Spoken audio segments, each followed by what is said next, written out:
Hello everyone, welcome back to the YouTube channel Dr. Alam Services. I am Mohammad Ubaid Salam, final year MBBS student at Government Medical College Fatehpur. तो अभी इस video में बात करने वाला हूं एक बहुत ही इम्पोर्टेंट और लेटेस्ट अपडेट के बारे में, जो कि उन सभी स्टूडेंट के लिए बहुत ज़रूरी है जिन्होंने यूपी नीट 2025 की काउंसलिंग की थी और उनका सिक्योरिटी अमाउंट अभी तक अटका हुआ है। तो उन सभी स्टूडेंट के लिए वीडियो बहुत इंपॉर्टेंट रहने वाली है। और अभी तक काफ़ी लोगों की क्वेरीज कमेंट्स आ चुके थे कि यूपी नीट का कोई फाइनल लिस्ट आई है या नहीं। तो ये मैं पहले भी आपको बता चुका हूं कि जैसे ही एक बार सभी बच्चों का पैसा रिफंड कर दिया जाता है उसके बाद लिस्ट निकाली जाती है। कुछ लोग क्या करते हैं, मतलब कुछ काउंसलिंग वाले ऐसा करते हैं कि जिन लोगों का पैसा वापस कर दिया गया उनकी लिस्ट निकाली जाती है, और कुछ काउंसलिंग वाले ऐसा करते हैं कि जिन बच्चों का पैसा अटक गया है उन बच्चों की लिस्ट निकालते हैं। तो यूपी नीट वालों ने जिन बच्चों का भी पैसा अटक गया था, मतलब रिफंड नहीं हो पाया है, उन सभी कैंडिडेट की लिस्ट जो है वो निकाल दी है। आप ऑफिशियल वेबसाइट पे जाएंगे यूपी नीट काउंसलिंग की, जो कि 2025 के लिए थी, तो वहां पर ही आपको लिस्ट देखने को मिलेगी। हालांकि एक और ऑप्शन इन्होंने यहाँ पर रखा था रिफंड स्टेटस चेक करने का, लेकिन अभी अगर आप यहाँ से जाकर देखेंगे refund status for NEET UG 2025, तो अभी तक भी यहाँ पर दिखाएगा कि रिफंड प्रोसेस स्टार्ट नहीं हुआ है या फिर अभी तक कोई डाटा अवेलेबल नहीं है।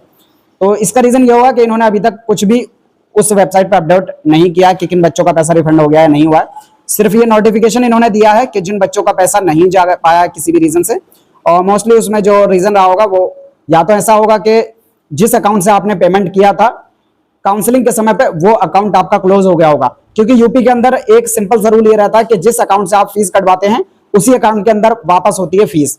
तो अगर किसी ने एक बैंक अकाउंट से पेमेंट किया और वो बैंक अकाउंट किसी भी रीजन से बंद हो गया या फ्रीज हो गया या उसमें ट्रांजैक्शन अभी नहीं हो पा रही है, तो उस केस में आपका पैसा वापस नहीं आ पाता है और आपका ट्रांजैक्शन फेल हो जाता है। तो उन्हीं कैंडिडेट की इन्होंने लिस्ट निकाली है।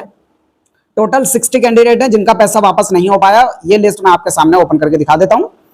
और आज एक स्टूडेंट ने ही मुझे कमेंट किया था, तब मैंने इसको देखा था, वरना मैं सोचा था कि अभी तक कोई अपडेट आया नहीं है, क्योंकि हाल फिलहाल में तो काउंसलिंग चल नहीं रही है, तो कभी कभी ही नोटिफिकेशन को देखते हैं।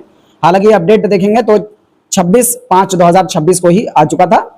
तो इसके अंतर्गत बोला गया है इस नोटिफिकेशन में कि जितने स्टूडेंट ने नीट यूजी की काउंसलिंग की थी और उन्होंने सिक्योरिटी अमाउंट गवर्नमेंट कॉलेज के लिए 30,000 और प्राइवेट बीडीएस के लिए 1 लाख या फिर प्राइवेट एमबीबीएस के लिए 2 लाख जिन भी स्टूडेंट ने जमा किया था, अगर उनका पैसा वापस नहीं हुआ है तो उन सभी कैंडिडेट की लिस्ट जो है यहाँ पर दी गई है। टोटल 60 कैंडिडेट ऐसे हैं जिनका पैसा वापस नहीं आया है। और इसमें रीजन जो है इन्होंने क्या बताया कि जिसकी वजह से पैसा नहीं हो पाया वापस, यानी भुगतान जिसकी वजह से नहीं हुआ है, वो है कि बैंक खाता फ्रीज, यानी आपका जो बैंक अकाउंट वो फ्रीज हो चुका है, या फिर आपका बैंक अकाउंट बंद हो चुका है, या किसी और तकनीकी कारण नहीं, मतलब कोई और रीजन था जिसकी वजह से पेमेंट जो है वो ट्रांजैक्शन सक्सेसफुल नहीं हो पाया है। उन सभी कैंडिडेट की लिस्ट दी है। तो दो तरह के यहाँ पर गेटवे थे, एक था एसबीआई गेटवे और दूसरा था आईसीआईसीआई बैंक। ठीक है, तो आईसीआईसी बैंक का जो गेटवे था उन सभी कैंडिडेट का रिफंड स्टेटस जो अटका हुआ है वो यहाँ पर दिया गया है। हर एक कैंडिडेट जो है अपना नाम के आगे देख लेंगे। जैसे ये स्टूडेंट है कोई यशिका, इनका 30,000 का जो अमाउंट है वो पेंडिंग है, और किस वजह से पेंडिंग है या स्टेटस क्या है वो भी यहाँ पर इन्होंने बताया है। ठीक है, credited on this due to chargeback raised. उसी तरीके से बाकी कैंडिडेट का जो भी स्टेटस है वो सबके सामने लिखा हुआ है। आप सब अपने नेम के आगे जाकर देख लें अगर आपका पैसा नहीं आया है तो।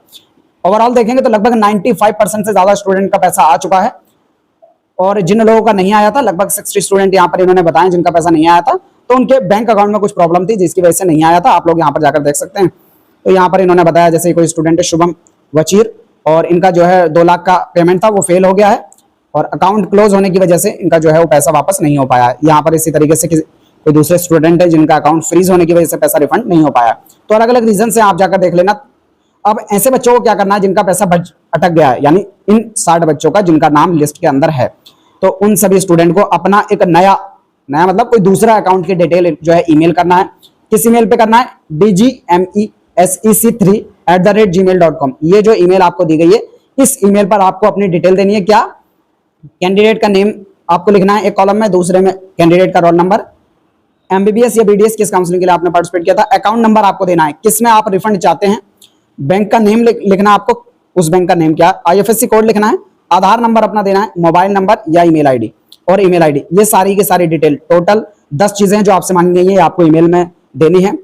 ठीक है, आप एक पेज पर लिखकर पूरी प्रोवाइड कर सकते हैं या फिर सिंपल डाटा भी लिख कर दे सकते हैं। एक लाइन में आप अपना नेम लिख दें, दूसरे में रोल नंबर, तीसरे में किसके लिए काउंसलिंग की थी, फिर 5वें में आप लिख दें कि अकाउंट नंबर, फिर बैंक का name, IFSC code, Aadhaar number, mobile number and email ID. इस टाइप से करके आप जो है उनको ईमेल कर दें और फिर आपका पैसा वापस आ जाएगा। अब जो रिफंड होता है तो उसमें दोबारा टाइम लगेगा, आप लोगों का डाटा वहां जाएगा, वो लिस्ट बनाएंगे और फिर जो है रिफंड करेंगे। तो सभी स्टूडेंट जल्दी से जल्दी जो है अपना जो ये डिटेल है दूसरे अकाउंट की दे दें जिनका ये पैसा फंस गया था। ठीक है, तो ये तो उन बच्चों का हो गया जिनका नाम इस लिस्ट के अंदर है, 60 स्टूडेंट। अब बहुत सारे बच्चे ऐसे भी होंगे जिनका नाम इस लिस्ट के अंदर नहीं है। तो अगर आपका नाम इस लिस्ट के अंदर नहीं है तो दो सिनेरियो बनते हैं। एक तो ये कि आपका पैसा ऑलरेडी आ चुका होगा, दूसरा ये कि अगर इस लिस्ट के अंदर आपका नाम नहीं है और फिर भी पैसा भी नहीं आया आपके पास, तो अब इसके दो कंडीशन होंगी। एक तो ये कि आप काउंसलिंग के सिक्योरिटी रिफंड के लिए एलिजिबल नहीं होंगे। इसका मतलब क्या होता है कि जब आपने काउंसलिंग की थी कोई आपसे ऐसी मिस्टेक हुई होगी, फॉर एग्जांपल सेकंड राउंड के बाद आपको कॉलेज मिला और आपने एडमिशन नहीं लिया, तो मोस्टली यही रीजन होता है सिक्योरिटी के जब्त हो जाने का। तो अगर आपकी सिक्योरिटी जब्त हो गई थी, फॉरफिट हो गई थी सिक्योरिटी, तो उस केस में आपका पैसा वापस नहीं आएगा, तो आपको यहाँ पर ध्यान भी देने की जरूरत नहीं है। लेकिन अगर आप एलिजिबल थे सिक्योरिटी रिफंड के, उसके बावजूद अगर आपका पैसा नहीं आया, तो आपको इनके कॉन्टैक्ट नंबर पर जो है कॉन्टैक्ट करना है और जो ईमेल इन्होंने दिए इस पर भी आप अपनी डिटेल भी दे दो और वहां पर बता देना कि आपका पैसा अभी तक नहीं आया था और आप जो है रिफंड के लिए एलिजिबल है। ये आपको लिख के ईमेल करना होगा और उसके साथ ही इनके हेल्पलाइन नंबर पर कॉन्टैक्ट भी करना होगा। अगर आप एलिजिबल थे, ये चीज का ध्यान दें, अगर आप एलिजिबल थे रिफंड के लिए और आपका पैसा नहीं आया तब आपको ये करना है, अदरवाइज नहीं करना है। ठीक है, तो यहाँ पर ये अपडेट था जो कि ऑफिशियली आया था। मैंने पहले ही बोला था जो भी अपडेट काउंसलिंग के या फिर सिक्योरिटी रिफंड के रहेंगे, जिस भी काउंसलिंग के, तो वो सभी अपडेट आपको इस चैनल पर मिल जाएंगे। कॉन्टैक्ट अस के सेक्शन में आप वेबसाइट पे जाएंगे तो ये कॉन्टैक्ट नंबर आपको दिख जाएगा, ये इनका हेल्पलाइन नंबर है। यहाँ से इन सभी नंबर पे आप जो है इनके कांटेक्ट करें अगर आपका सिक्योरिटी अमाउंट फंस गया है और लिस्ट के अंदर नाम नहीं है तब। इसके अलावा कोई क्वेरी या डाउट बचता है नीचे कमेंट बॉक्स में बता सकते हैं। मिलते हैं नेक्स्ट वीडियो में, तब तक के लिए थैंक यू।